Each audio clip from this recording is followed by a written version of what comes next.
Thanks, Bert. Well, it doesn't seem like it was just 2 short weeks ago we were having a similar Zoom to talk about championship weekends. Things are a little crazier than what they were 2 or 3 weeks ago, but we're moving forward.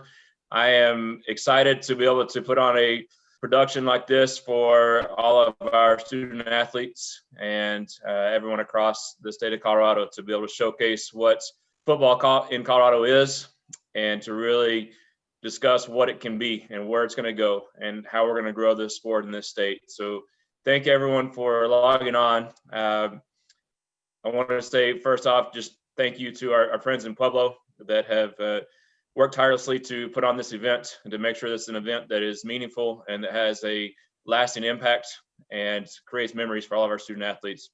I do think we have a spectacular venue and some great partners there to work with to put this together. Secondly, I want to say thank you to all of our coaches and administration across the state that participated in this fall season. It's been a long 10 weeks, but here we are, and I'm excited that we've made it. So thank you to those guys and coaches that are on here. Thank you. I know this means a lot to our student athletes to have this sense of normalcy back in their lives for a little while, and I'm excited that we were able to do that. I look forward to seeing you in Pueblo this weekend. Looks like we've got some pretty decent weather dialed up. You're welcome for that. That's a request I put in a while back to make sure we had dry weather, so we've got that going for us. And we'll have a good time. We're going to celebrate what it is. I personally, as a former coach, I love this sport, and I'm excited for us to be able to go out and celebrate it. So I want to thank everyone for doing that. I see Rhonda's on here, so thank you to our commissioner for standing up for this sport and for standing up for what we want to do and to in the trenches and fight some of the political battles, but athletes, at the end of the day, that's what's most important to me and to our association is what's right for our student athletes. So with that, I'll turn it over to Bert to introduce our coaches and we'll get going. And it sounds like I'll talk to you guys again at the end if you got questions for me. We are going to start with the six-man coaches, and our first coach will be Fleming's John King. John, why don't you give us a little bit of an overview of your team and your season to date? All right, thanks, Bert. Got a good team this year that's pretty experienced. Got a lot of older kids that get most of the playing time here, and had a lot of new, especially defensively this year, not a lot of new faces in the lineup, and they've continued to progress as the seasons went along, and I've thought the last couple of weeks we've really picked it up a little bit, and offensively we've been clicking pretty well. So hopefully we can continue that one more game. Before we jump in with specific questions about Fleming, would like to hear an overview from Toby Kechter, the Stratton Liberty coach. Yeah, we're kind of the opposite of John. We're a lot of new faces, a lot of young kids, only one senior on the roster for this season. But we're fighting hard and getting better and improving, and hopefully we can play really well one more game as well. Any questions for our coaches at this point? Hart?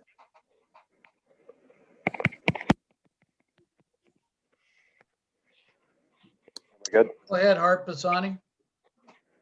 Hey, Coach King, Hart Pisani, Sterling Journal Advocate. Outside of the 2 games against Granada, I know a lot of your games weren't particularly close. What kind of help do you think it has coming off of a close win where you really had to fight for it?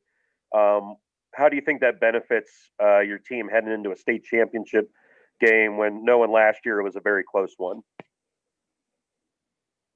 Yeah, I'm kind of glad that we got to have those games.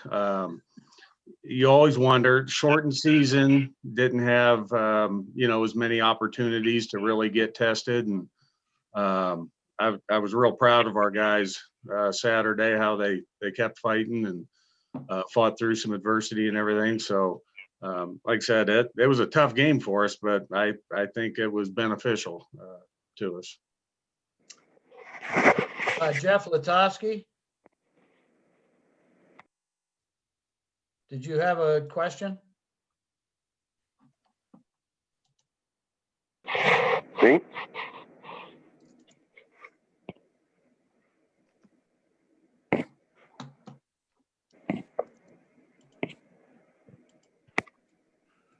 Well, I think we may have lost Jeff for a few minutes. I would ask both coaches. Bert, we have two questions in the chat. I'm Okay. sorry. Yeah, Jeff is back. Jeff, go ahead. Okay.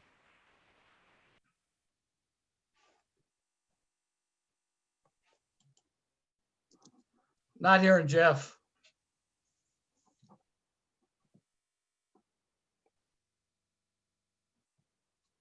We can go to Mark Hisla in the meantime. Okay, Mark Kisla. Hey, can you hear me? Yep. Okay. I'd like to ask both coaches in this crazy season, what does making the championship game mean to your players and to your community? Go ahead, Go ahead John. and go. I probably, if I'd have had to bet, even when we started practice, the first game came, we were worried if we'd have a second game. When the numbers nationally and then the state really started spiking here a few weeks ago, I probably would have bet again that we wouldn't be playing. So I just, more than anything, I'm just so thankful for CHSAA and the state and I can't even imagine who all's been involved in all this. And so it's been a crazy year, would be understating it so bad that, you hate to even say it, but I'm just, more than anything, I'm just thankful that we're getting the opportunity to finish the season. I have to go along with John and say pretty much the same thing. We were on quarantine for 2 weeks, and every week you just never knew if we were going to get a play or other teams were bowing out to get a play, 2 playoff games, and now get to play a third. We're very fortunate and very excited, and feel blessed to be able to play football. We don't realize what we took for granted over the last 100 years, and we're just so grateful to be able to play one more game. I think Hart had another question. Hi, yes, for both coaches.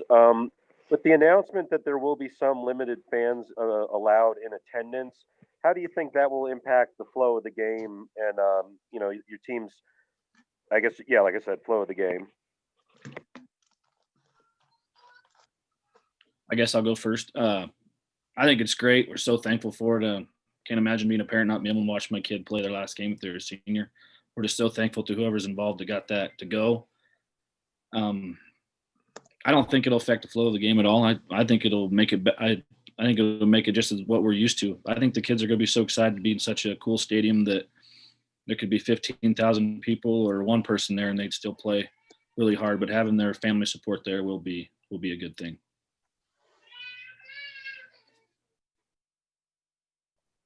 Yeah, I agree. I think once the game starts, you really won't notice much. I had some of my family talking to me this week, and they were talking about how loud and things the Granada crowd was last Saturday, and the cheers they were doing. And I just said, I really have no idea what you're talking about. I didn't hear a thing.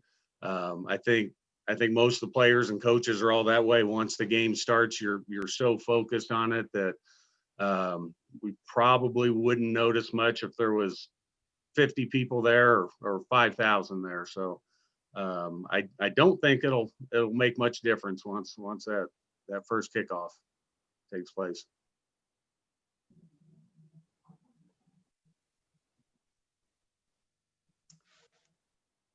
Bert, I have one for Toby. Toby, how do you think your guys responded to losing Jarrett early in the season? One of the top players in 6-man, obviously on your team as well. How did they respond to that?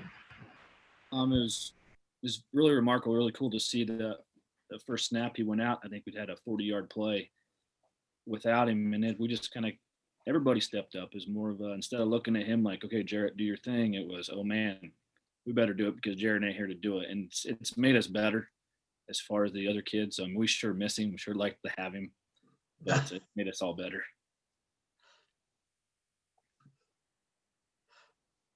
Any other questions for our six-man coaches? Yeah, Bert. Yeah, Dan?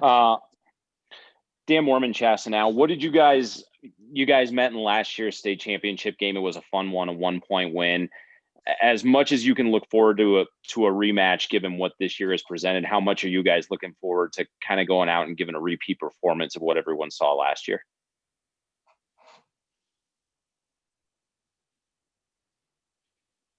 Go ahead, John. Yeah, sorry, Toby. Right. I have a lot of respect for Toby and his assistant coaches and their program and everything. So I'm excited for it because I know if we don't win it this year, it's going to be a team that does things the right way, that I respect a lot, and like I said, I don't ever wish that somebody else win it, I guess, but if we don't, like I said, I have enough respect for them that I think I could be happy for them. Kind of wishing I'd went first now, John. Thanks. Yeah, we feel the same way. Fleming's a program John's been there a long time, and when I first started coaching, I wanted to model my program after the way he does things. So, we want to beat him. We want to beat him real bad, but it's kind of the same thing. It's nice if you go get beat by Fleming's because they line up and outman you, not out trick you, and you can live with that a lot better than the one trick play here and there. So we're excited, and hopefully we play a good game and it's as good as the one last year, just a little bit different outcome. All right, John, Toby, we appreciate your time today. Good luck this weekend. We're going to move on to the eight-man coaches. First up will be Sedgwick County's Chris Michael. Give us an overview of your team and your season, if you would, Coach. Yeah, I think just like everybody else, it's been a wild one. I think the six-man coaches kind of hit it on the head a little bit with week to week, didn't know if you're going to play or not. But, again, we're super fortunate to get all of our games in and, super fortunate for our athletic director for picking us up one there in the middle. This is a team that, I've had some of these kids on my team from the time they were in sixth grade as managers. So we've got 7 seniors, which is a big class of seniors for us. And just a special group of kids that, has put in a lot of time and effort. And I'm real proud of them, and we're happy to be going to Pueblo on Thursday. Joe Carey from Sanford, you want to give us an overview of your team? Yeah, I feel kind of a little bit out of place right here, but since we've never been here before, but hey, I can't say enough about our boys. They came out this season. They wanted to make it to the state championship. They fought. We, just like Coach Michael said, we actually did have to quarantine for a little bit, but they fought back through it. I'm super proud of them. I can't say enough about our boys and the great coaching staff that I have around me. Questions for our 8-man coaches?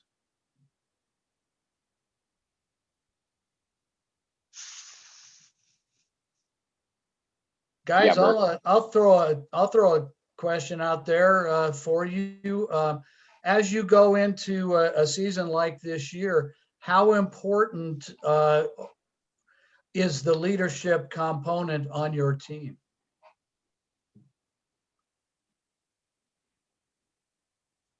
Either coach? I can go ahead and go first. Like I said, we're kind of a senior heavy team. And I think we saw the benefit of that. Even prior to knowing that we were going to play, our kids, we were as active as we could be, by our county's guidelines and things like that.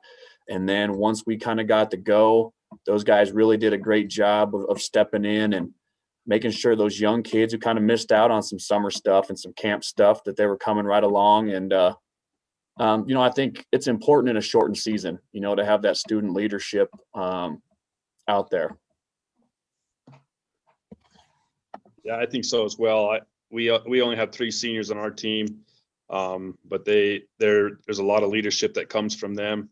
And then we have a junior class that's very leadership minded, and they get out and they help kids get to the weight room. They get kids to the open field and all the different things that we're trying to do. So yeah, leadership and around here is huge, and I think that's what it takes to build a successful program. Chris, Michael, Jeff Latosky from the Pueblo Chieftain has a question for you. And it is, you have the opportunity to tie the state record for consecutive state championships. Does that put pressure on you and your program? I don't think it puts any pressure. Our kids and staff do a really good job of, kind of erasing the past and living in the moment. And, it was never a goal to set out and go try to break a record or win 5 or 4 or anything in a row. I think, and I think that's part of what makes our team great, is that, they really buy into the idea of just getting better every day and controlling the things that we can control, especially in a year like this. So, obviously it's always in the back of our mind. Our kids understand that, but I don't think it puts any undue pressure on our program at all. Mark Kisla has his hand up for another question. Chris, you got my curiosity going here, man. Maybe, pardon the metaphor, but in this year it's been tough to get through. What's the story behind that flag, on that flag behind you there? That's actually a flag from my grandparents' house. My grandpa gave that to me. It's an old 48-star flag. It was in their granary. I wish I had a more interesting story to say, because my grandpa's brother fought in World War II, that it came back with him, but I don't know that much about it. I'm a history teacher, and he said, "Would you like to have that?" And I said, "Yes, I would." That's awesome. So that's all the story I've got for you. I have another question from Jeff Latosky, Pueblo Chieftain, for Joe Carey. Being a first-time participant in a state title game, how do you keep your players focused on the task at hand? We just treat it just like any other game. I mean, there's really no pressure on us. We just got to go out there and execute the very best that we can, play physical football, and treat it just like another game. It's just another football game. That's what we've been telling the boys since we knew we were going to make it in. Hey, it's just another game. Let's just go play this game that we love, and don't put any pressure on yourselves. Just go have fun.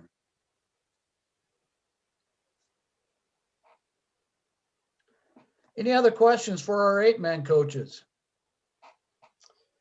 Coach Carey, Coach Michael, appreciate your participation today. Good luck this weekend. See you on Thursday. I have one. Chat, yeah. Oh, who has one? I have. Go ahead, whoever that was. Thank you. Both coaches, y'all are the only 2 teams to defeat Marino High School this year. Talk to me about, playing a team like that and being challenged by them, how that helps you get ready for this matchup. I can go first this time. Marino is an excellent team. They're well coached. They had a big, strong fullback, and I think it definitely helps us. They have a big, strong line, just like Sedgwick does. They have great running backs, just like Sedgwick does. Had a great quarterback, and we just tried to limit their big plays, and I thought we did a good job of that. And that's what we're going to try and do with Sedgwick.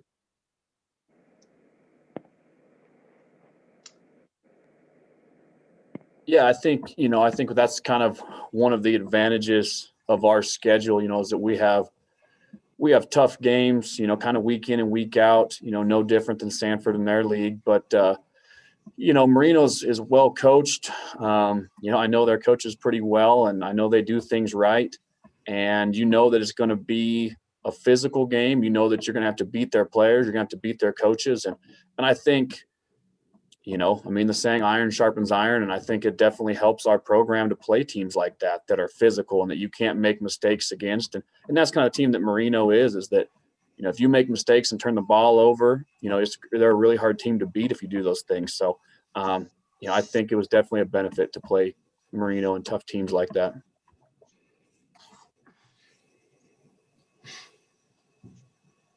Any other questions? Again, Coach Carey, Coach Michael, good luck this week, and we will see you on Thursday.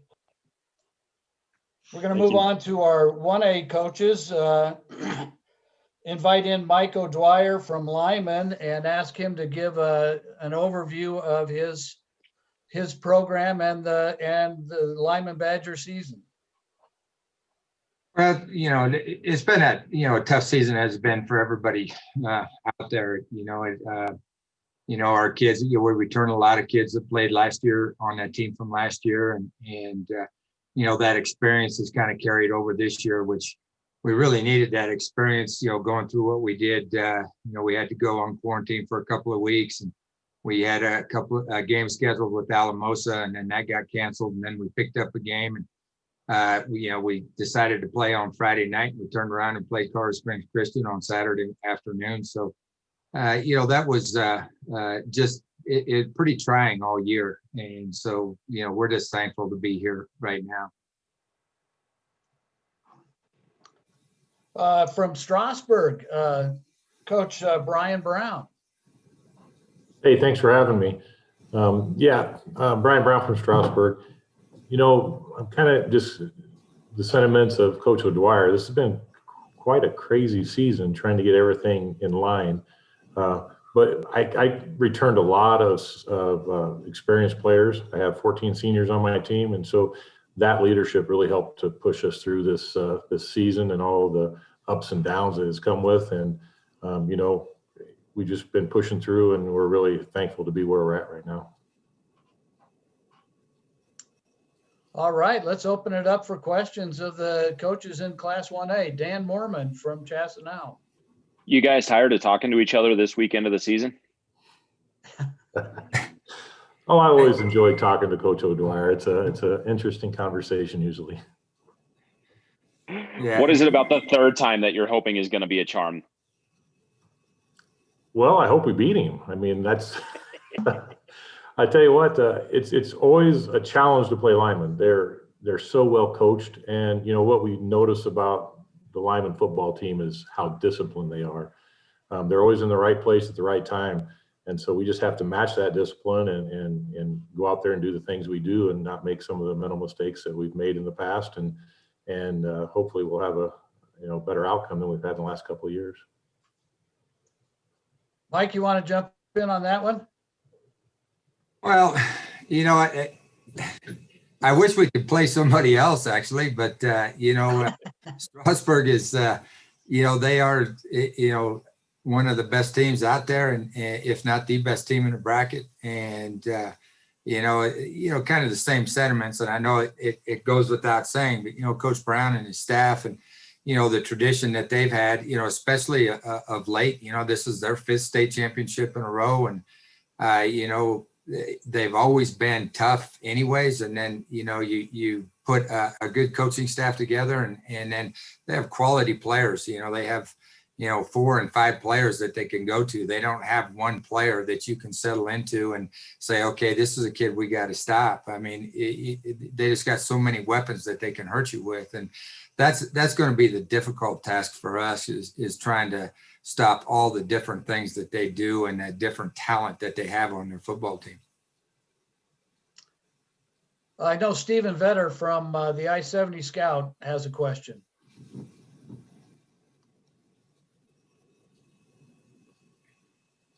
Yeah, guys, congratulations on another run to the finals for you guys. The winner of this is the last 5 state titles will be between you U2 schools. So a long track record there.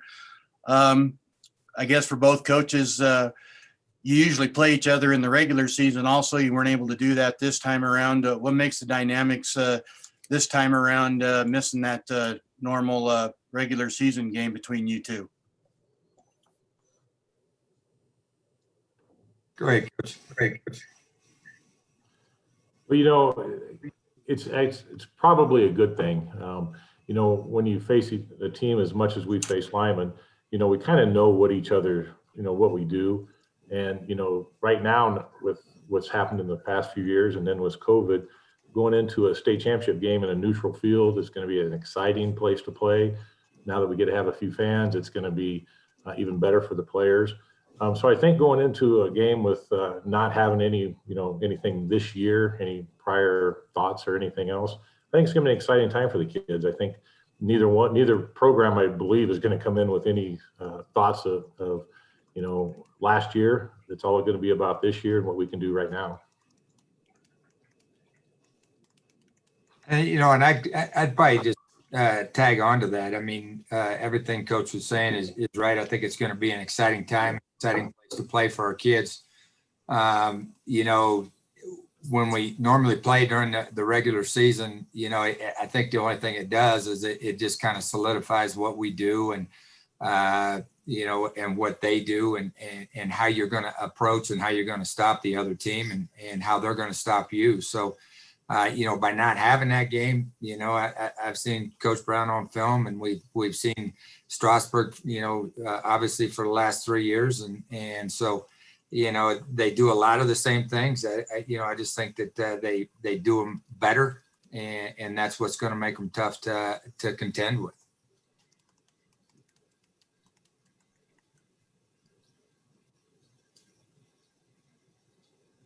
Other questions for our Class 1A football coaches? Yeah, Mike, it's a question about Corey Taha. Just what kind of player is he? I mean, how special has he been to your program these last couple of years? Well, Corey's just one of those players that just doesn't come around very often. I've been very blessed and very fortunate to have the players that I have.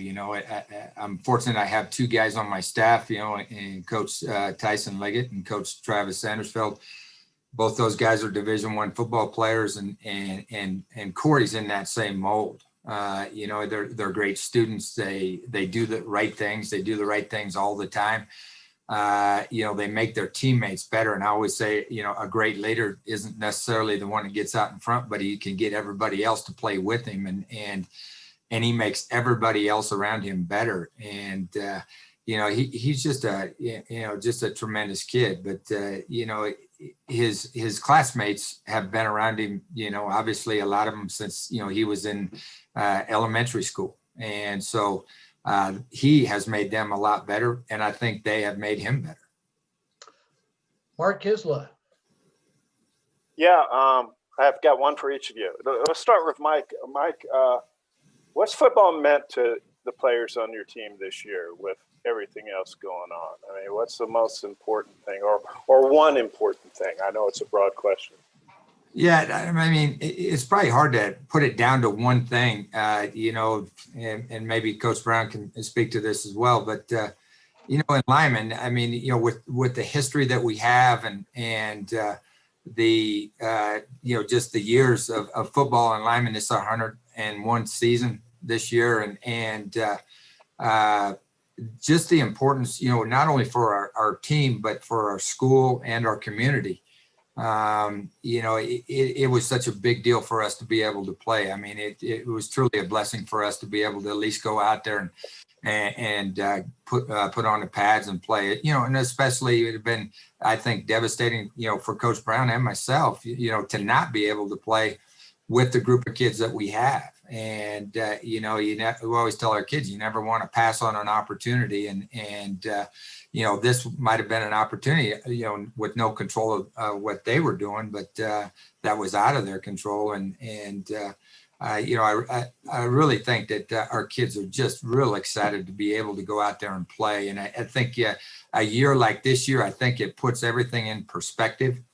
I think that A lot of times maybe we worry a little bit too much about wins and losses as opposed to what it is, what the game does. And, I think football is the greatest team game that there is. And, I really think that this year our kids really realized how important it is to be out there and be able to play with their teammates.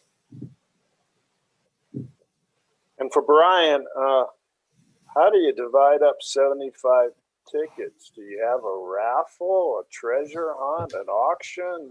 How are you going to do that, man? And I feel for you because I wouldn't want to be involved in that. Well, I can tell you, thank gosh, I'm not the one that has to do that.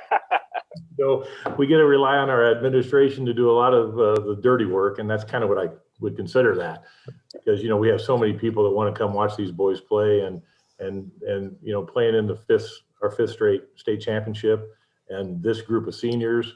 I mean, we have so many people that follow them, and kind of what Coach O'Dwyer was talking about. This group of young men have been together for so long, and they've been so successful in their youth sports and in middle school and now into the high school ranks, and they just help bring people along and get people excited to come out and play and to join this program and to be part of it.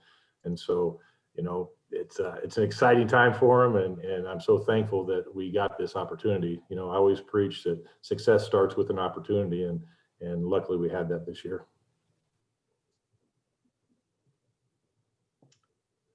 Other questions for our 1A coaches?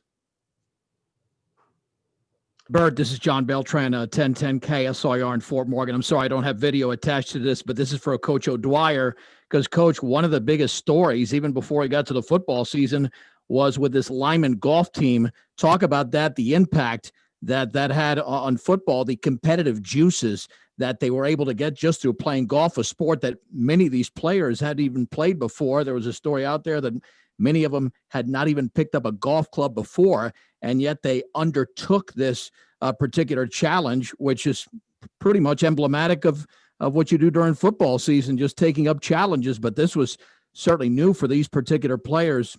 What about the connection that you had with that particular story and that venture for those athletes that you've coached? Well, it's kind of funny.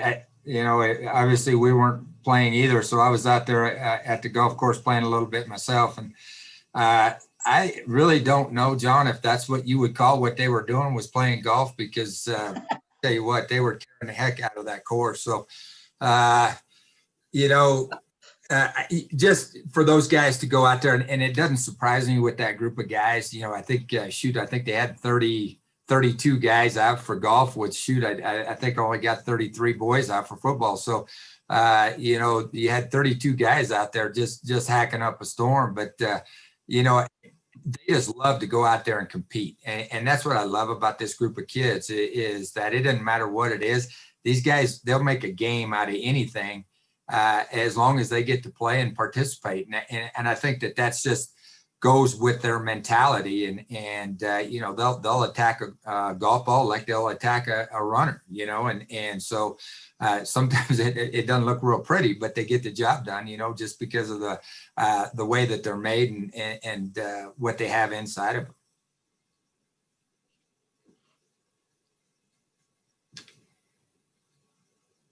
All right. Any other questions? Brian, Mike, good luck on Saturday. I appreciate your participation in the press conference today. Thank you. We are going to move on to Class 2A. If I could ask Eaton head coach Zach Lemon to give us a quick overview of his team and their season. Yeah, thanks for having me here, guys. Looking forward to talking to everybody and celebrate what we have to celebrate this year. I'm sure a lot of the same kind of conversations have been had as how thankful we are to be playing this season. We had some high expectations in the summer that then have those seem like they went away for us for a while and then came back again as we started partway through, and we're thankful for the opportunity, and our players have adapted to that back and forth really well. And we started off a little bit slow, but then now as the season wears on, we're starting to figure each other out a little bit more, communicate a little bit more, and move on from there.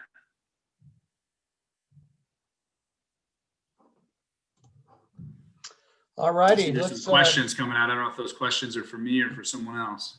well, those will be coming your way here shortly.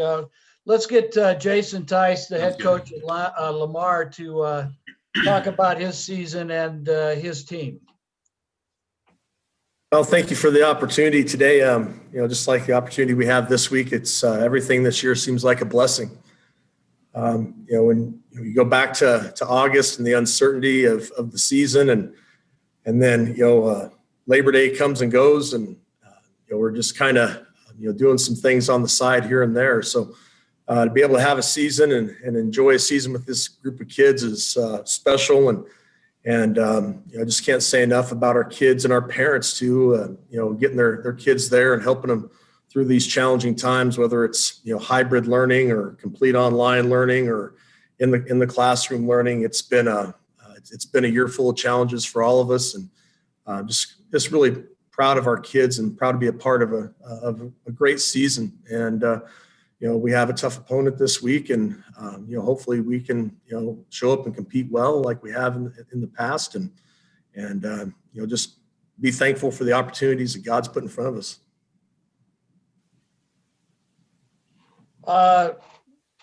We have some questions. Rob Namnum for Coach Tice.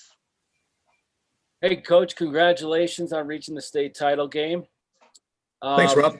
My question for you is a two-parter. It's been since, 63, I think, since Lamar has reached the state championship game. What would it mean for your community to win a state title? And second of all, what's kind of the vibe in the community in Lamar right now that you guys are playing in the big game? Thank you. Well, it'd be huge. I mean, that's probably the most understated thing I could say. Just after even the Delta game, the way my phone blew up, and past players that I've coached over 23 years. Players who played for other coaches before I was here at Lamar as well. Family and friends. I grew up in this area. I just grew up 7 miles north of town and went to school at Wiley. Heartfelt messages from everybody. I know it'd mean the world to them. And Rob, after saying that, I forgot the second part of your question. What the vibe is, I guess that was the question. The vibe here in Lamar. It's kind of hard to tell sometimes during COVID, whenever you're here in school. I mean, we only got about 50% of the kids who were in the classroom, and you go out and restaurants are closed and things like that. So, but like I said, with social media and things like that, people are really excited, obviously, and they love our kids and they love getting behind our kids, and they can't wait for the send-off. That's been our new thing. We get the fire trucks and ambulance, and they escort us out of town. So I know there's going to be a lot of people there fired up for our kids for that. So it's been a joy, a blessing. Good luck, Coach. Appreciate it. Thanks, Rob. I have a question from Hart Pisani. Hey, Hart Pisani, Sterling Journal Advocate. So obviously, Sterling won the 2A state championship last year. You both had to face him this year. Talk to me about how that playing Sterling has helped the two of y'all prepare for heading forward into this game. Go ahead, Coach Lemon. Yeah, well, I have great respect for Coach Bismani and his staff at Sterling. They are always competitive, and they're always well coached, and they're always well prepared. And it seems like it doesn't matter who the opponent is that they have, they're going to give their best, and they're going to be well prepared, and they're going to come out hard. So we love playing against them. We love competing against Sterling, and we know that every time we play against them, we're going to get one of the best games in the state, one of the best teams in the state, one of the most prepared. And so doing that, week 1, week 2, like we've done in the past for the last 4 or 5 years, just prepares us for that championship mentality. If you can go out to Sterling and compete with the Tigers at any time of the year, it's going to be like a state championship game. So we're thankful to have that competition to prepare us at any level at any time. All righty. We still have a few more questions here. We're going to go with Austin White from the Pueblo Chieftain. Ariel will follow up with you, and then Ben Catley. Thanks, Bert. Hey guys, Austin White, Pueblo Chieftain here. I've got a couple of questions, if that's okay. The first one is just for Coach Tice. I wanted to ask you about St. Rankin here. Your quarterback, kind of does everything for you guys. He's on defense. I wanted to ask you, what does he kind of bring to this team on and off the field, and just how important or how vital has he been, on this run here to the state title?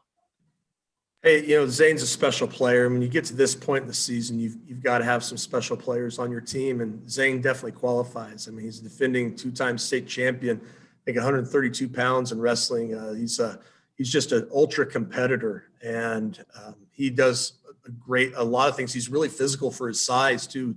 Not the most physical prowess in terms of like being tall and massive, but he hits hard.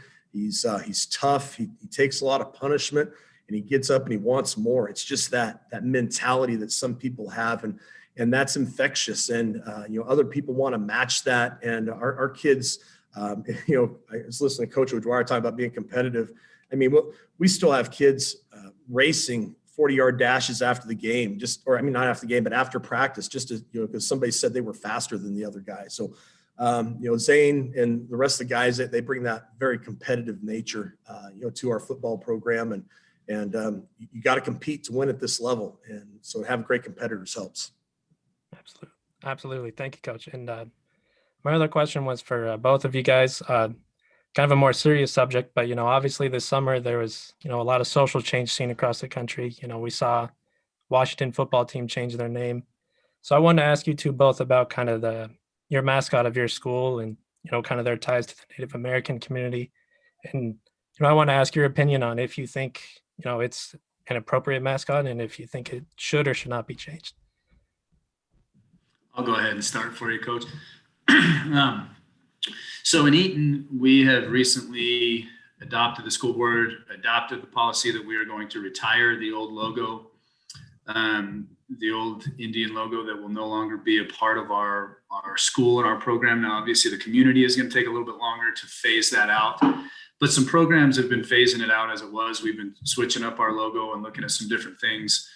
We are still going to be the Eaton Fighting Reds, but those Reds now are not going to be associated with any type of offensive logos to anyone else. And it's going to go to a more,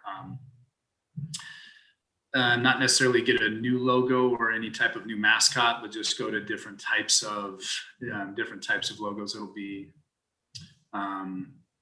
more of just the letter and a circle or some type of shield that actually our school board and our community are still working on. So we're hopefully going to have that by New Year, what that new logo is going to look like.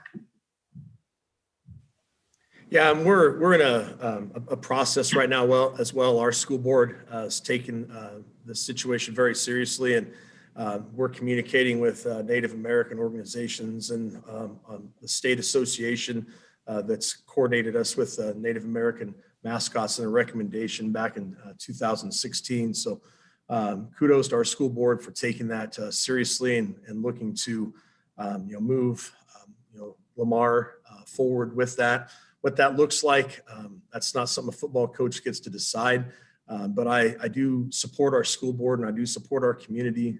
We have wonderful people in our community who are loving, caring people and who don't want to bring offense to anybody. So, we're going to work to make sure that our school and represents that in a positive manner. Thank you both. Ariel. You're muted. That tends to happen sometimes. Ariel Orsuto, 9 News. My question is for both of you, and Austin and I were, I guess, on the same page with that. So my question, I suppose I'm going to now just kind of ask, now that he kind of brought that up, what then have been your conversations with your players, and how do you react to that?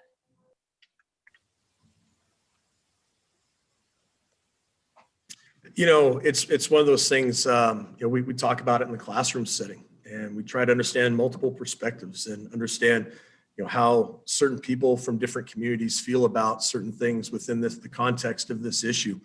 And it's education. That's what, I'm sure Coach Lemon, he does the same thing with his kids. He's a teacher first, and we are coaches, but we're here to teach our kids, about how to be respectful, empathetic, understand differing perspectives. And I think if we can, continue to move our our programs, or at least our program forward. And in that regard, we're going to have a positive impact on our football family.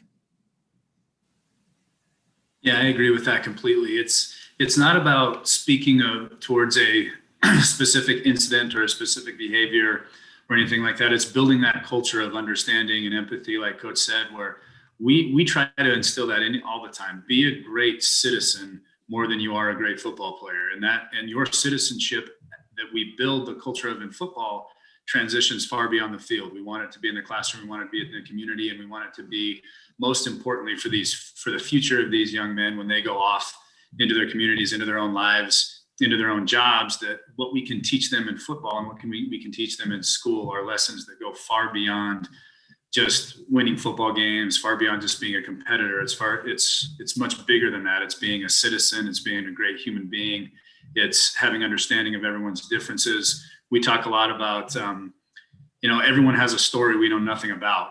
And if we emphasize that all the time, to have some understanding of what everyone is going through and have some compassion and understanding of what they're dealing with, then that makes us a better community as a whole, starting with a football program, hopefully. Have either of you heard any pushback from people who want to kind of preserve the history of these mascots? And a lot of times we do get that, but that's back to what Coach Tice said about education too. So we've had some assignments. We've allowed this to be a part of our school to choose where to go with the mascot. And so a big part of that was research the history of the mascot that we have. And one of the false ideas of that is that it's been around for hundreds of years, when really it's only been around since the 70s, and that it's not that deep entrenched of a logo in our community. But a lot of people have clung to that in the recent past, where it really doesn't go back that far. So it just started with the education and the understanding of where it's coming from and where it can go from here.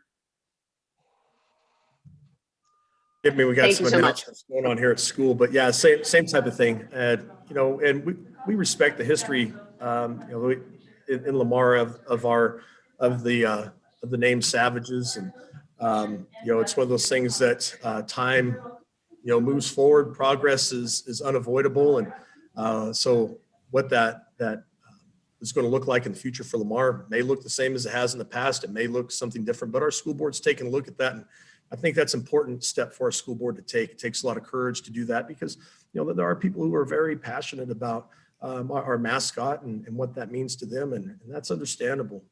But there's also people who feel strongly on the other side that we need to look at that. So we respect both of those opinions. Thank you both so much. All righty, we're going to move on over to Ben Catley from KVAY.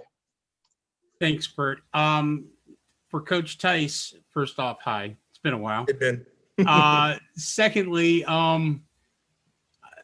this has been a slow build. I mean, you look at your seniors and how since that first season that you had them in 17, when they were little pups, and now they've become, of course, a lot of them are mainstays. How important is to have that group of kids in a year like we've had, where you just don't know from one week to the other what's going to happen?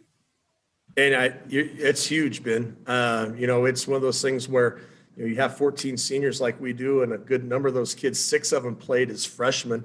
I think almost 12 of them played as sophomores and juniors a lot. So now coming in this year, they all play, and a big part of what we do. So it's been an incredible maturation process. I know 1 and 8 when they were freshmen, to now 7 and 1 I think we are. So those kids are big, are the heart and soul of what we do. When you talk about a shortened season like this, you're leaning on that experience, on that background that they have there.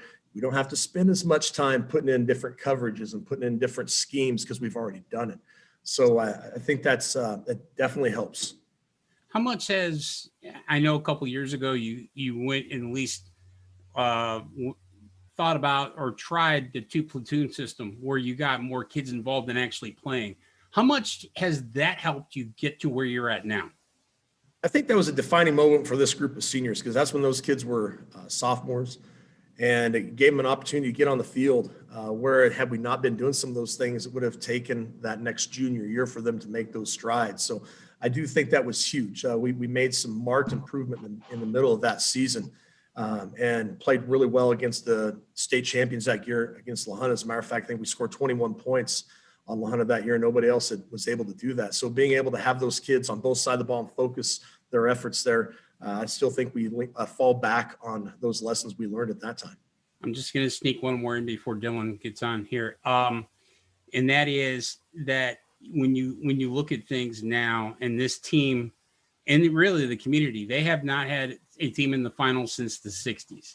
So you're doing something that a lot of people have been anxiously awaiting. And I know you've been coaching for over 2 decades at Lamar. What has it been like to now see the kids get the payoff of being able to play Friday for a gold ball? No, I just think back to the game at Delta on Saturday. As much as me, the kids too, they're like, so this is what it feels like, and just joy, kind of bewilderment really for a while. It's like, okay, now what do we do? So yeah, it's been a long time coming, and we're blessed. And I tell the kids this before every game.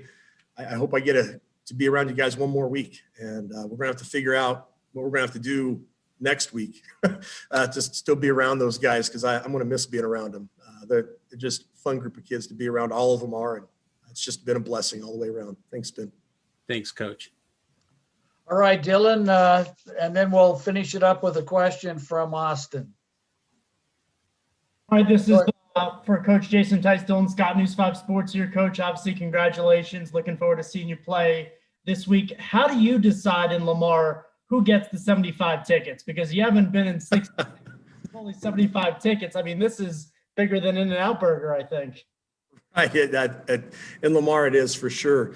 Dylan, we've been doing this all year long. Our parents are extremely considerate of one another, and the kids who play more, the kids who play less, and some of those parents, they make those sacrifices based upon that. And yeah, it's tough, and I'm sure Coach Lemon's going through the same thing. It would be devastating for me as a parent not to be able to watch my son or my daughter play in a state championship or in any type of contest whatsoever. So you just pray a lot, and you try to encourage people and to be as understanding and empathetic as possible. And just to follow up, Coach, just the fact that there will be some spectators there to kind of embrace what is a historic moment for your school. How important was that?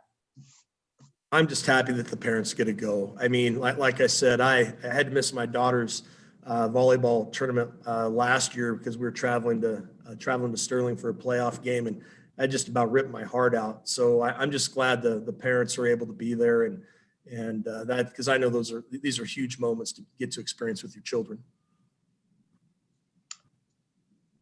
All right, Austin, we'll finish up with you. All right. Thanks, Bert. My question's for Coach Lemon. Obviously coming into this game, you guys have pulled an upset of your own over Res Christian there. I mean, just where you put up 27 points on a defense that allowed 14. I mean, where is this team at right now heading into this game confidence-wise and, ready to kind of repeat that performance against Lamar? Yeah, we always talk about it's not where you start, it's where you finish. And we feel like we're finishing at that perfect point right now where we're starting to peak and climb and get better week after week, learn more about each other. We started off kind of slow, didn't quite understand where we were as a team early on, mainly because of the uncertainty of the season. And I think our mentality wasn't right. The first couple of weeks of the season, we weren't playing great, but now as time moves on, we're understanding, we're putting guys in the right positions to be successful. And I think the biggest thing is now they're just having fun playing football. We remind them every day that you can be a competitor, but don't forget we're still playing a game, and a game that you love. So I think at the same time, we have competitors that also love the situation we're in right now and are having a great time doing it. That's what we like to see. Thanks, Coach. Zach, yeah, Jason, appreciate your participation in the press conference today. Good luck this Friday. Thanks, Bert. See you. Good luck, Coach. Yep. Thank you, guys. We'll move on to our Class 3A coaches. If we could bring on Lane Wassinger from Roosevelt and have him give us an overview of his team season. Hey guys. We're we talked all spring and kind of summer through all our times of the unknown world that we're living in, to stay ready. We enjoy our time around each other, and we knew that our day would come, whether it was going to be in fall or spring. And so our kids just did a good job of kind of sticking around and sticking to the grind and staying prepared. And then when we got our green light, our whole goal was to try to maximize our season and maximize our time together. And so even with the shortened season, we've been able to do that. Playing 1 week at a time, not knowing what was going to happen next. And, we're fortunate to be here this week playing for a state championship. Thank you, Coach. Let's bring on Durango's head coach, David Vogt. Yes, sir. Thanks for having me. Again, just like all the other coaches, it's just been a pleasure just to let these kids get out there and show their skills. And, we've been super fortunate. About our team, we have 7 starters on offense. 7 seniors on offense starting, and then 6 seniors on defense starting. So we're a heavy senior experienced team. On offense, we're a spread style offense. We like to get our athletes the ball in space. And then on defense, we're a 4-2-5 attack style defense. So. Appreciate that, Coach. We're going to start with Austin White from the Pueblo Chieftain. Thanks, Bert. My first question I was going to ask you, Coach Vogt. Obviously us in Pueblo have gotten used to seeing Durango the last few years. And, this year I was watching the rankings, just waiting. I was like, Durango's going to get up to that 1 spot at some point, I would think, but it never quite did. But, how does this team kind of have a chip on their shoulder a little bit coming into this game to, maybe show these front range teams, what Durango's all about? Absolutely. We felt like we've been the top team in the state all year. And, you have to prove yourself every week. And we felt like we've done that. And we have used that as motivation for our kids each week. We got to prove something. We have to make sure that everybody knows Durango is the real deal. We've made the playoffs, every year that I've been coaching here, except for 1. And so we feel that we've been super, super close. And just this year, we've been able to put all the pieces together. So. Thank you. And then I had a question for Coach Waysinger.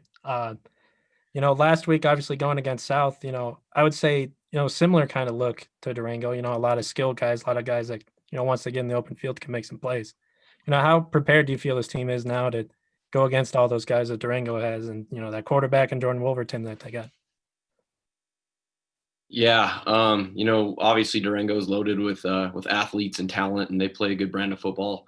From what we can tell on tape. I think kind of like a lot of these coaches have said, we feel like we've been battle tested a little bit this year. We play in a league that is highly competitive with good football, tough kids, talented kids, good size, all of it. So, we feel like we've seen a little bit of everything this year. I think Durango presents a pretty unique challenge with some of their high profile kids that they have. And, their tradition of success over the last few years.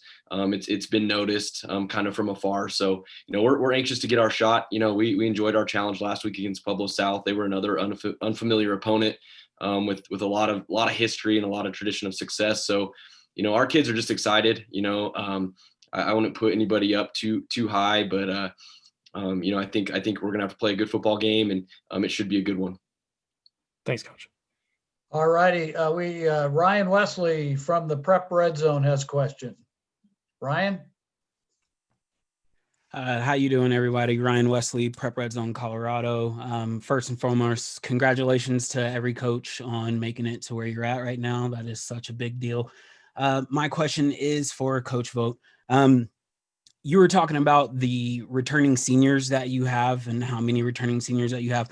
One that I really want to touch up on is Ben Finissette. What's it like having a player like Ben on your team, and how has he helped the team to get to where they are? Thank you. Well, first off, it started in the off season. He came to me and he said, "Coach, I want to do whatever I can to be the best player, and to be the best leader." And he's done that. I went out and threw him fade balls in the off season, and he's lifting on his own. And he's just a special kid. We put him at running back, we put him at receiver, we put him at strong safety, we put him at defensive end, and he doesn't complain at all. He just wants to win, and he wants to do what's best for the team. And with his strength and size, he's just a guy that can break open a game at any time. I mean, one missed tackle and he's going to score. And so he's just been a huge blessing and a great leader for us. Matt Schubert from the Denver Post. Hi there, Matt Schubert from the Denver Post. This is for Coach Vogt. You mentioned the seniors and all the experience you guys have. Been a long time since you've played in this game, this school, Durango. How much were you guys targeting this year that you knew this might be a special run for you? And what does it mean that you guys actually got that shot, even if you're only going to have 75 fans in attendance to watch it? Yeah, at the beginning of the year, your goal is always to win a state championship and to get there. But, our offensive line has just played phenomenally. And when you can run the football, you're going to win a lot of games. And then our defense has just played lights out. The kids just enjoy blitzing. They enjoy, making big plays and getting turnovers. And so it's just been so fun for everything to come together and for us just to be playing as good as we are right now. All righty, John Beltran. For Coach Wassinger, Coach, did you expect this? And I'm I saw you in Fort Morgan, by the way. Did you expect this ascension to happen so quickly with your football program? You had 4 wins, I should say, 2 seasons ago, 5 wins last year, although you had a tough schedule and were a playoff team. Was this somewhat of a pleasant surprise, or did you see this type of success coming from last year to this year, considering how dominant this football team has been? Yeah, I've always been excited about our kids, and nobody knows them like we do here. So, I think how fast we kind of ascended to the top, that was a little bit surprising. I think, having some success early against a team like Frederick and, the year that they had last year, kind of opened some eyes a little bit. And, like I said before, we've just been taking things 1 week at a time and really trying to be 1-0 each week, no matter who our opponent is. And, it really wasn't surprising at all. I knew that we'd have a competitive football team this year. Year in, year out, we always like to, think that we're going to be one of the top contenders, at least in our league and at the state level. So, the last couple of years we've had some injuries to deal with, which have kind of caused us to plug in some young players as sophomores and even some freshmen. And those kids are now juniors and seniors. So we have some experience and some talent ourselves, you know what I mean? And right now our kids are just playing together. There's kind of a good vibe going on around our school and our community and just everything's been real positive. And it's kind of one of those things where you can kind of look at a group of kids and that they're all kind of bought in on a similar goal and have a similar mindset in what we're trying to do.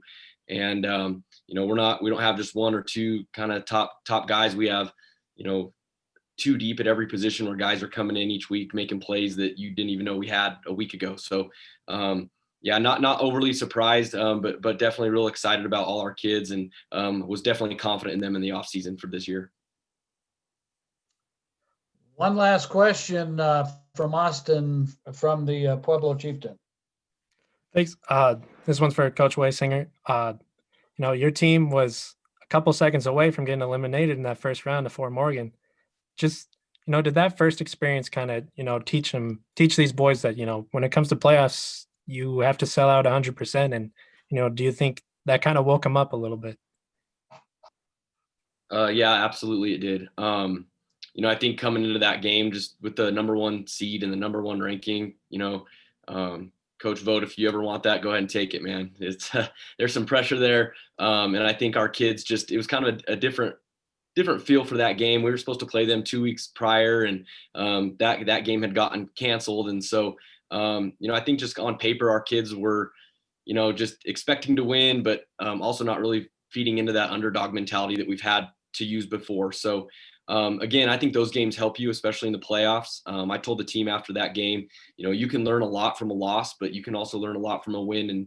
And we had to do some things differently the next week as far as our preparation went, individually and as a team, and just how we handled our business for a Saturday afternoon game. So we learned from it and we moved on, and we're able to kind of play a little bit more of a loose style of football, and had some fun last Saturday. Thanks, Coach. All right, guys, I appreciate it. Both coaches, good luck this weekend.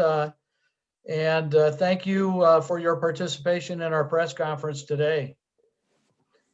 Coach Vogt, you wanted to add one more thing? You're muted, Coach.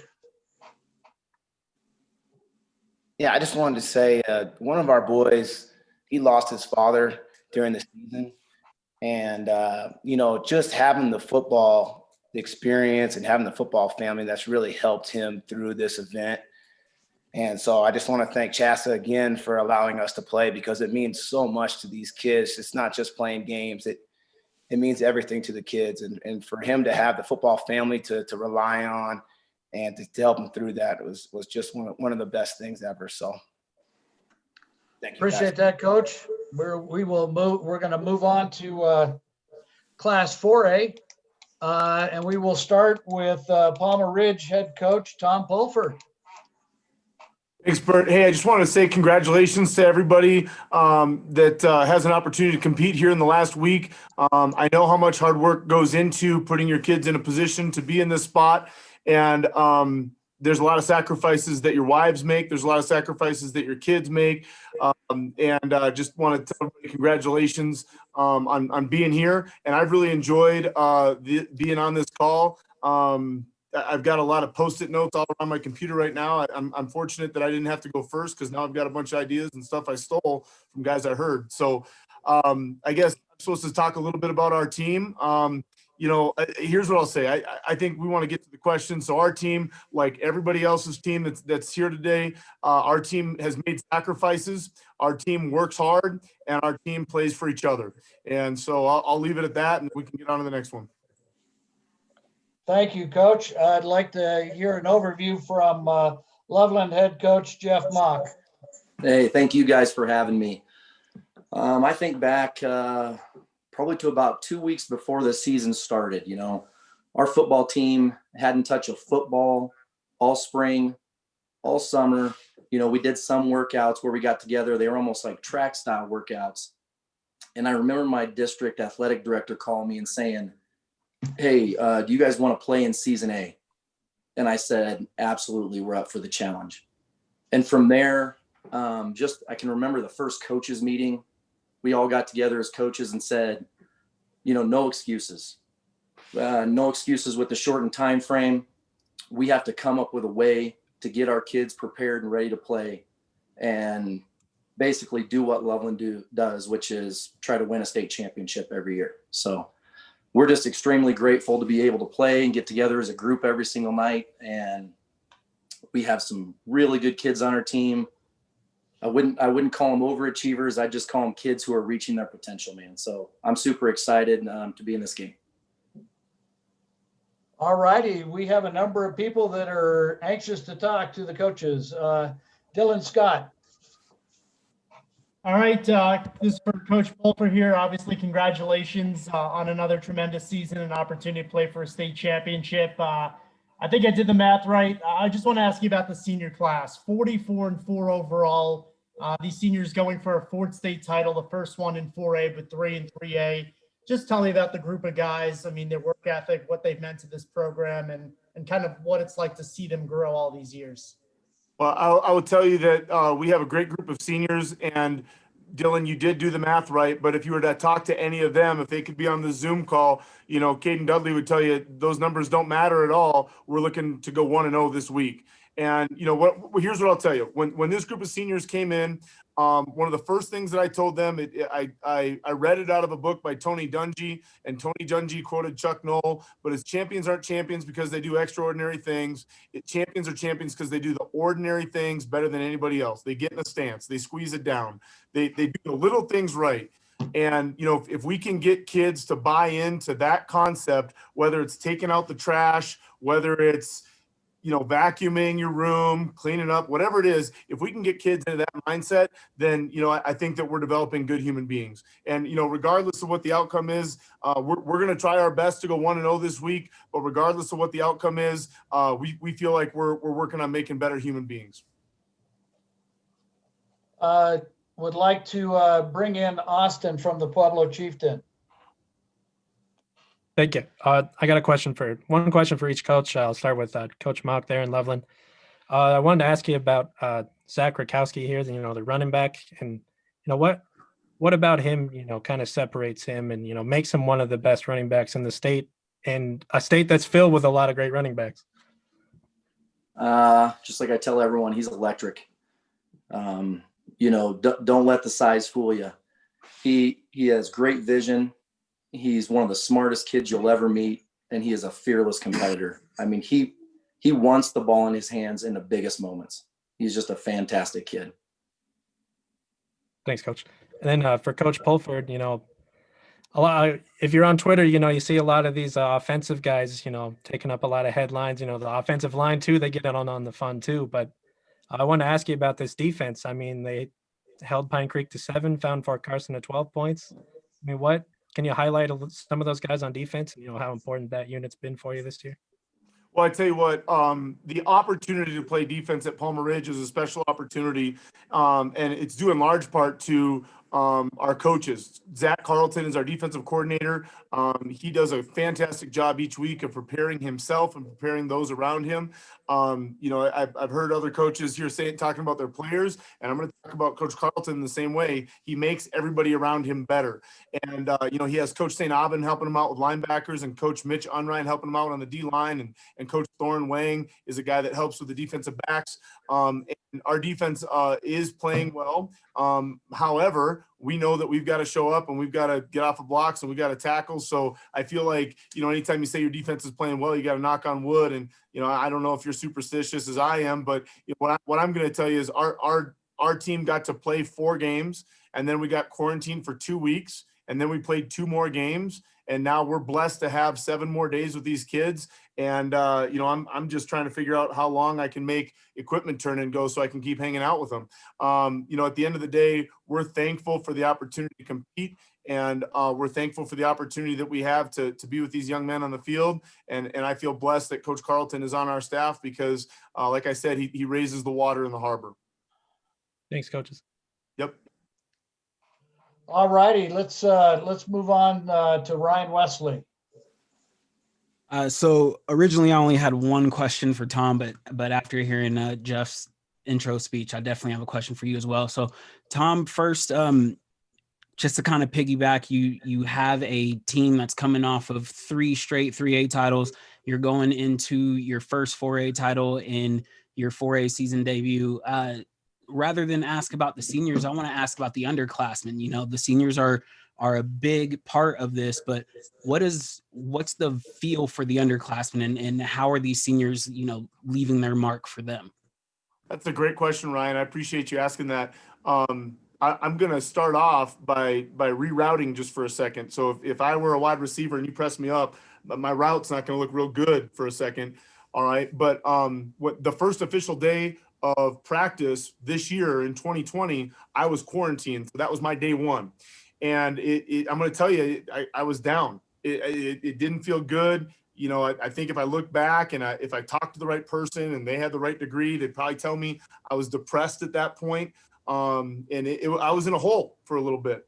And one of the things that my dad impressed upon me when I was growing up, and it was the same thing he told me in October of this year, was what are you doing to make the situation better? And boy, I tell you, that's a good question to ask your seniors. It's a good question to ask your underclassmen. And it was a good question for my dad to ask me because I couldn't even go fill up the footballs. I couldn't even go use a compressor and fill up footballs. I had to stay out of Palmer Ridge. I couldn't go to practice. I couldn't put on a headset. All these things line out that I couldn't do. And when stuff like that is taken away from you, you do one of 2 things. You get up and fight and you do something else, or you lay back and, you kind of act like a sheep. Well, I don't believe that there's any sheep inside of me. I believe that I'm a fighter. And so what I did was I got up early and I rode my bike 9.6 miles. I ride intervals. I listen to Rocky. And then when I'm done with that ride, I come back and I watch film and I try to text my coaches. I try to send notes to players through huddle, all the things that any other coach in this Zoom meeting would do, because I felt like I had to contribute. I had to find a way to contribute somehow, some way. And so, Ryan, to answer your question directly, how do our underclassmen feel about it? Well, we ask them, what are you doing to make the situation better? And then we ask our seniors the same question. What are you doing to make the situation better? Because at the end of the day, we can sit here and point fingers and we can feel sorry for ourselves and we can say, hey, we didn't get to play a full season, but you know what? We got practice today. So what are you going to do to make the situation better? And I think that if we get the right people in front of us and we ask that question with a little bit of fire in your eye, I think we get a good answer. Thank you, Coach. Yeah, and thank you. Jeff, for you, you were talking about you guys didn't have a single practice at all, basically, not a real one this offseason. I'm also a coach. I'm a defensive backs coach. So I completely understand that whole not having a practice. But then to turn around and come from the offseason, have the phenomenal season that you had, make it to the final, the championship game. Can you just talk just a little bit about what went into your team and your coaching staff? What did you guys like? How did you come together to end up in the result that you have after not having a off season? Thanks. I'm glad you mentioned the coaching staff right there. But first of all, again, it started at that meeting. You know, our coaching staff, we're the same group that's been together for the last 5 years. And some of our guys have been on the staff much longer. But it starts with a group of committed guys who really just don't have excuses. We got together, we put together a plan. I mean, everything we do is intentional, down to the way we warm up, to the things we say to our kids. If we have a speech, we talk to our kids, it's intentional. It's there to get a reaction. It's there to cause something specific. Every single thing about Loveland football is intentional. And once we put a plan in place, it's belief. Our kids believe in it. Our kids believe in the success we've had in the past. So I think when they come in, they buy into the system and our coaches buy into the system. So we don't have one person going in a different direction. You know, I used to talk to the guys. I loved when the Minnesota coach would say, you know, get in the boat and row. I think everybody on our team rows. So that's how I could tell you. Thank you, Coach. Eddie Hers. Hey, just a quick question for Tom. Eddie Hers with the Reporter Herald. Just with Zach Rakowski leading the way, obviously Loveland heads into this game with one of the top rushing offenses in the state overall.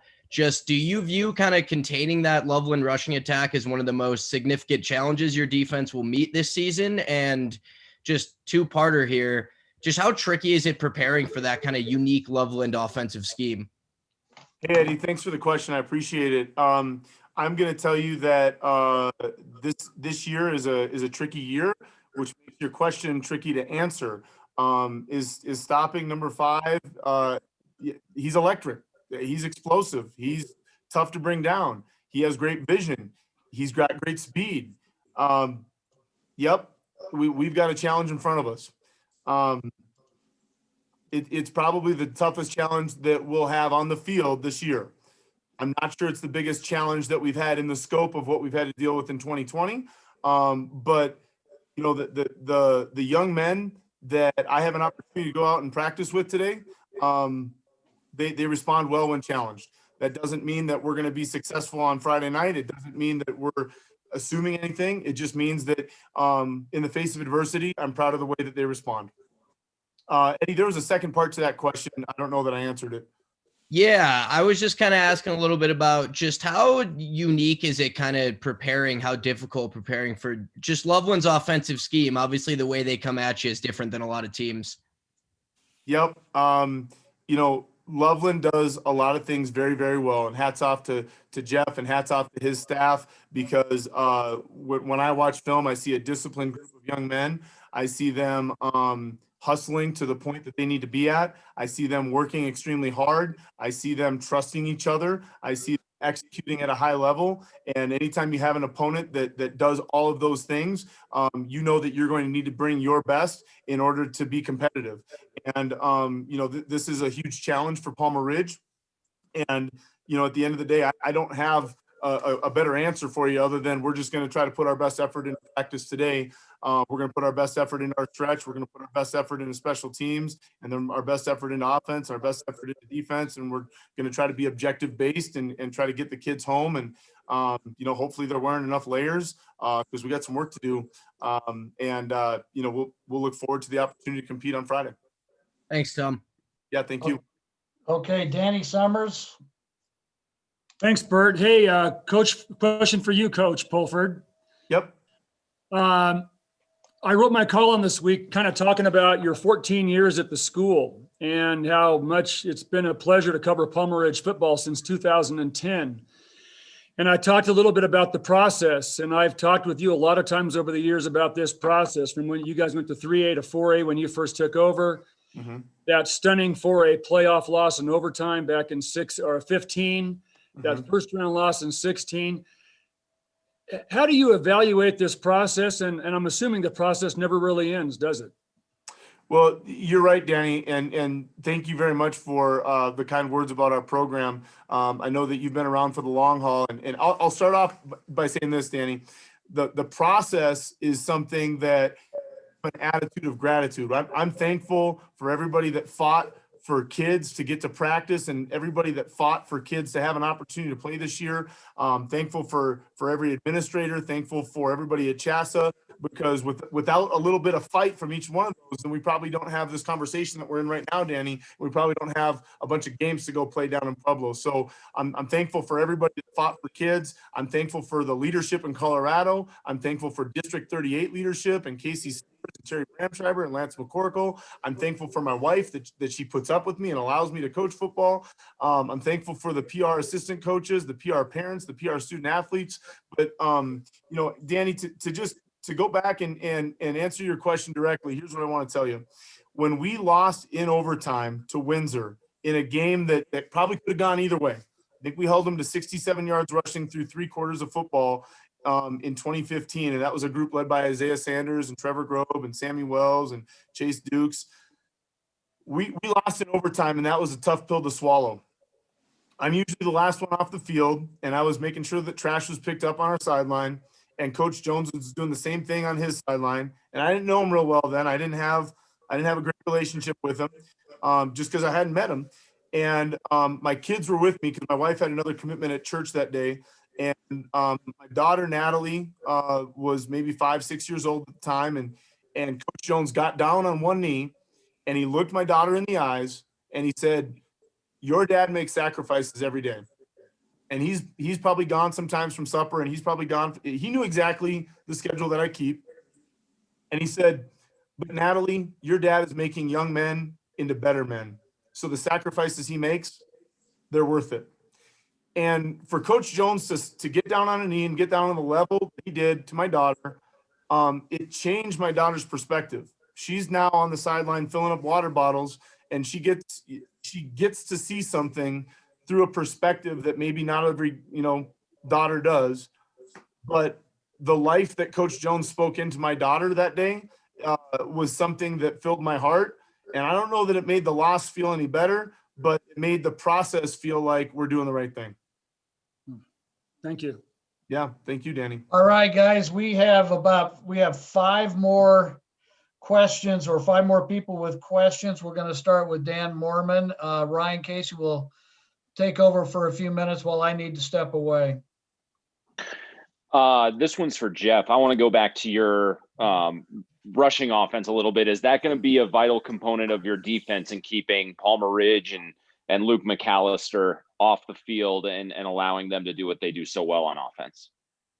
It is every week. Obviously, we want to play complementary football, but our defense stands on its own too. I mean, 3-4 weeks ago, we read an article somewhere that said there wouldn't be much defense in our Skyline game.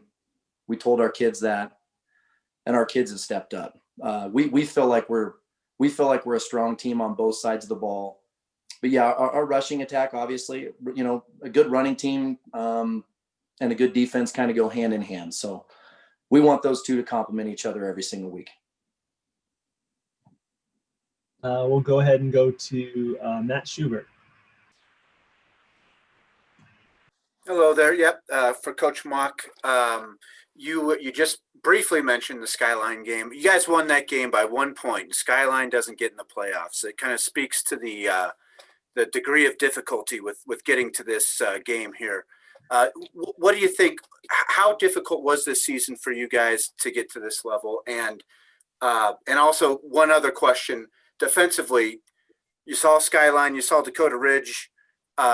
You held them to 2 of their worst games offensively all season. What is it about your defense that's so effective? I guess I'll work my way to start.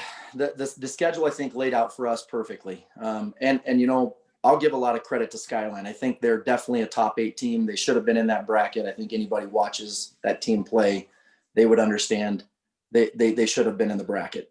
That each one of those games kind of laid out perfectly for us in terms of our progression in building our offense and defense throughout the season. But with that being said, you know, to stick with the defensive side of the ball, just going through, you know, we even work back to our Monarch game, you know, a heavy run team, you know, got to really help, you know, probably build our inside box game. Then, you know, you go to Longmont, you know, a team like Longmont has a fantastic quarterback. If anybody's paid attention, that kid, Keegan Patterson, is a stud. So that gave us, you know, another stepping stone to kind of work, you know, the opposite side, the secondary. And then you go to Skyline, which I think is more of a complete team. They run and pass the ball well. So we go from them to Broomfield, which is, you know, we have a ton of respect for the Broomfield coaches and how they prepare their team. Obviously, there's been some tremendous fights, you know, between those 2 teams over the last 5-6 years, and actually throughout, you know, Loveland and Broomfield's history. So then we work our way all the way to Dakota Ridge. Dakota Ridge is there, you know, we felt like they were, you know, kind of loaded everywhere. And again, our defense just rises to the challenge. I say, you know, I tell a lot of people, our defense and our kids, they don't get too high and they don't get too low. You know, they're like 68 degrees all the time. So I don't think their mood swings during the game get too low or too high. So I think that's the strength of our team. I hope that answers your question.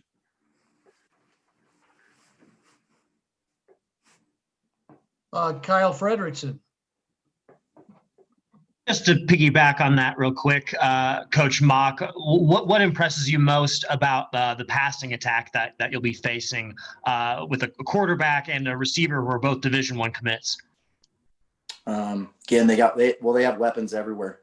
So it's going to be assignment and alignment, making sure our guys are where they need to be, and then just wrap up and tackle. They have guys everywhere. So I don't think you can necessarily key on one person. They have talent all over on that team. I'm sure that the teams that have played them understand that.